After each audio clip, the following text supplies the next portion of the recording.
Magandang araw ho sa inyong lahat mga kapatid. Ako po si JDB, ang inyong abang lingkod. Pag-usapan naman natin ngayon ito, si Kibuloy. Ayos ba yung pagkaka-edit ko? Nakatago yung mukha niya, nakabalot eh. Nilagay ko yung mukha niya. Diba? Hindi halata. So, kayo po ba mga kababayan? Sa palagay niyo, saan po ba siya dapat litisin? Bakit ko naman po ito naging content ulit at bakit ko ito tinatanong sa inyo? Unang-una,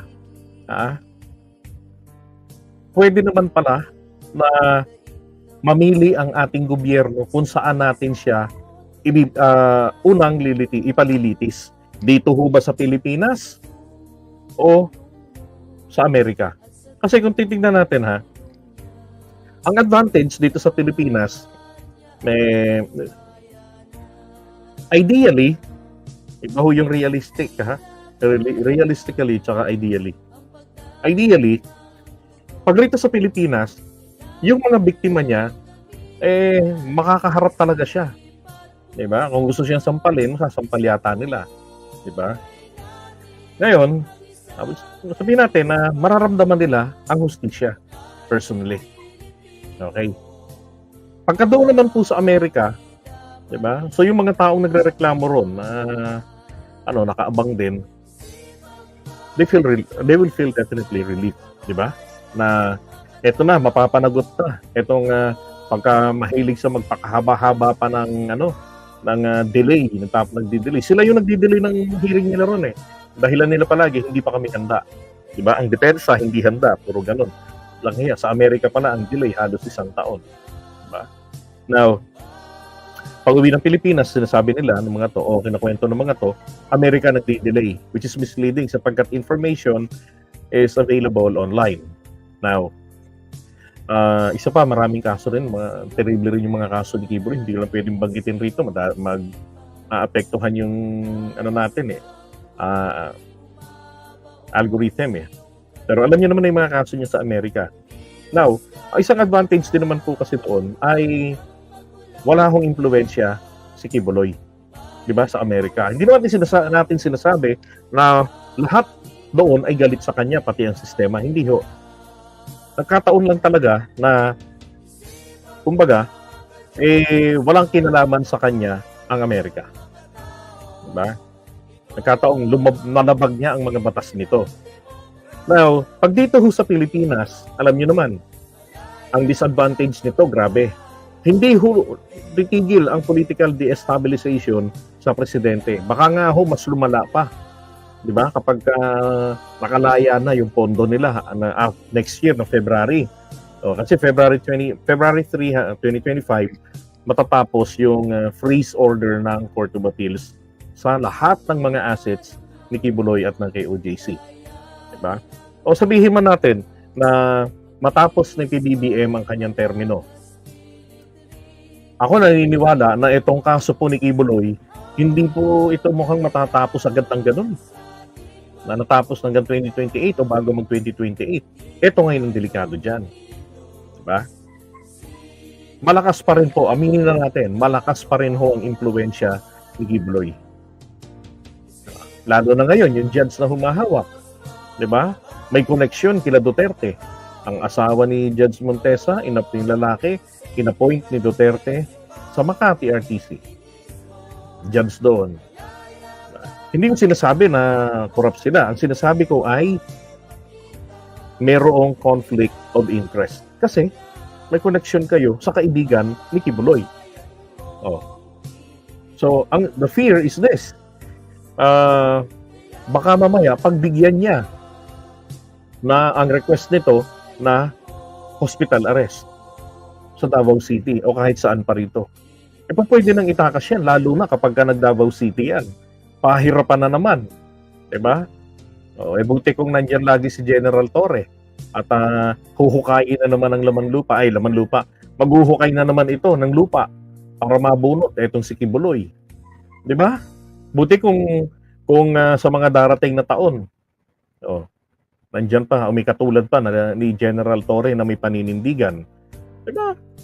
So, ang fear ko dito, dahil sa bagal ng hustisya natin, sa totoo lang, makakaalpas pa ito. Baka tumagal lang ito sa kulungan ng habang nililitis ng ganyan, mga 5 taon, matagal na yung 6 o 5 o 7 taon, parang hindi 5.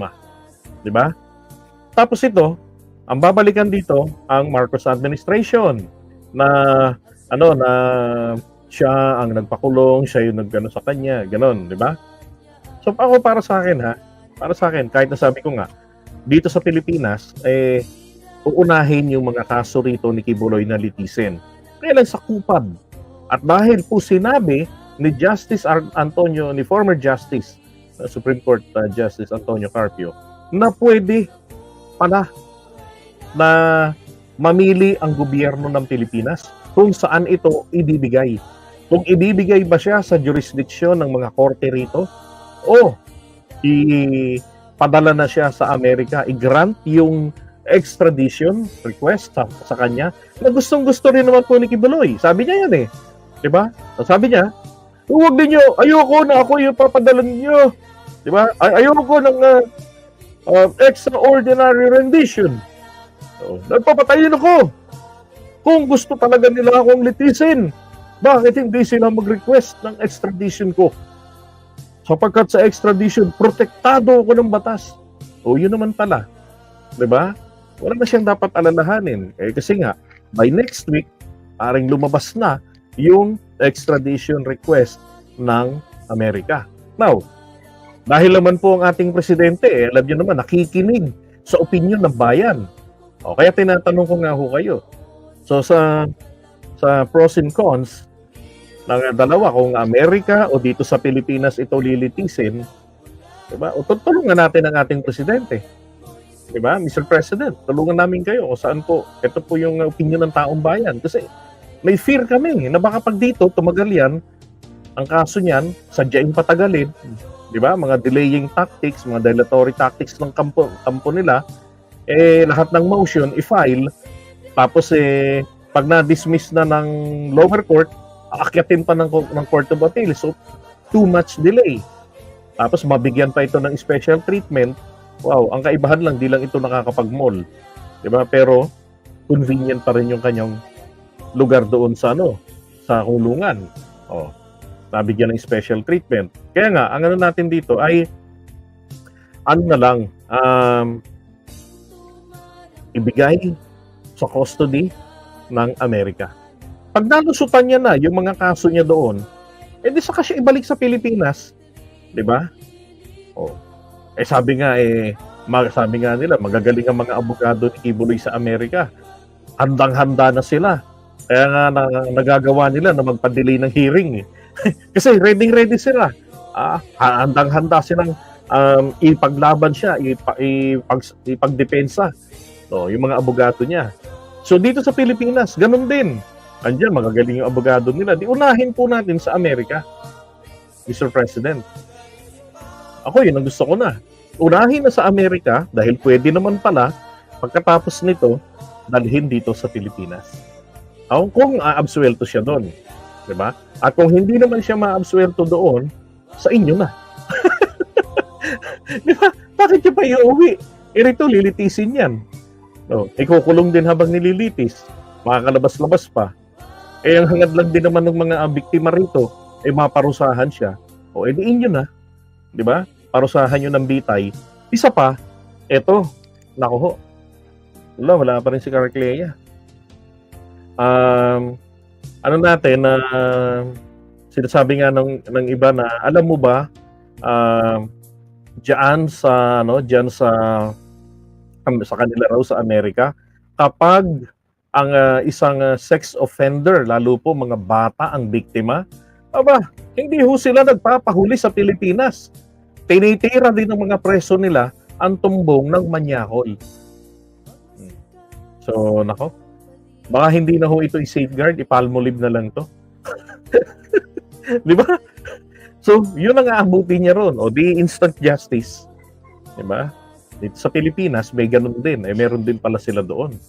So, sa akin yun lang So, kayo ho, ano ho ba sa palagay ninyo? Saan po ba dapat?